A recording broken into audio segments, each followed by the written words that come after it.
প্রতি শতাংশ জমিতে 1 কেজি পরিমাণ ইউরিয়া সার। তো এই সারটা আমরা 2 ভাগে ভাগ করব।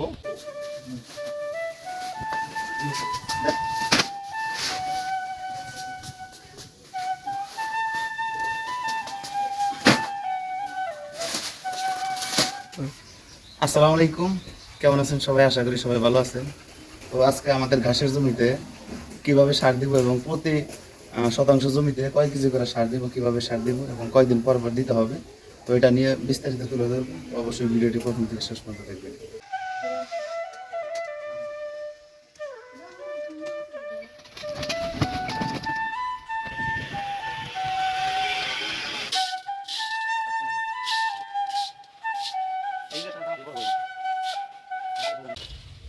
এটা হচ্ছে ইউরিয়া সার। সাধারণত আমরা এই সারটাই আর কি আমাদের ঘাসের জমিতে দেই। এখন ইউরিয়া সারের সাথে আমাদেরকে সাথে ম্যাক্স সার দিতে হবে। এই ইউরিয়া সারের সাথে যদি আমরা ম্যাক্স সার দিই তাইলে আমাদের গাছের ফলন কিন্তু দ্রুতভাবে বৃদ্ধি হয়, তারপরে নতুন কুশি গজাতে সাহায্য করে এবং গাছটা কিন্তু অনেক দিন পর্যন্ত নরম থাকে। তো যখন আমরা সার দিব তখন প্রতি শতাংশ জমিতে 1 কেজি পরিমাণ ইউরিয়া সার। তো এই সারটা আমরা 2 ভাগে ভাগ করব। একটা হচ্ছে আমরা প্রথম অবস্থায় দিব 0.5 কেজি পরিমাণ, দ্বিতীয় অবস্থায় দিব 0.5 কেজি পরিমাণ। ম্যাক্স সারটা আমরা দিব হচ্ছে প্রতি 8 শতাংশ জমির জন্য 1 কেজি পরিমাণ। তো আর হচ্ছে প্রতি শতাংশ জমির জন্য 0.5 কেজি পরিমাণ ইউরিয়া সার এবং প্রতি 8 শতাংশ জমির জন্য আমরা 1 কেজি পরিমাণ ম্যাক্স সার ব্যবহার করব।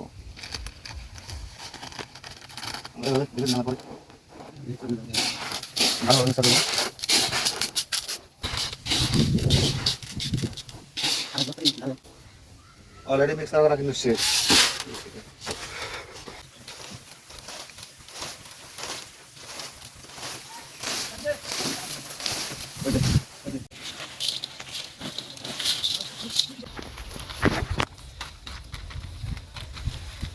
তো আশা করি যেভাবে দেখাইলাম তো এইভাবে আপনারা অবশ্যই কিন্তু সার দিবেন।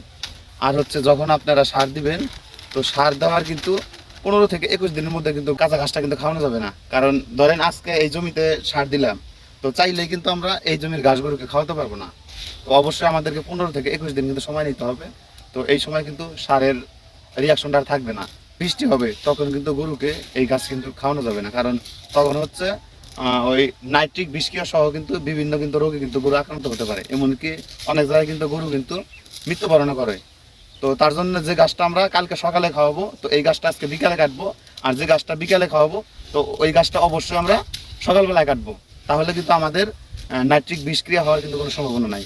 আমাদেরকে ঘাস অবশ্যই 6 ঘন্টা আগে, মানে গরুকে খাওয়ানোর 6 ঘন্টা আগে কিন্তু অবশ্যই ঘাস কাটতে হবে। তাইলে কিন্তু আমাদের গরু মানে ইন টোটাল বিষক্রিয়া থেকে মুক্ত থাকবে। জমিতে সার দেওয়ার আগেই অবশ্যই সেচ না থাকলে সেচ দিবেন, এরপরে হচ্ছে আগাছা থাকলে পরিষ্কার করবেন এবং এই নিয়মে যদি সার দেন আপনাদের ঘাসের ফলন কিন্তু অনেক ভালো হবে।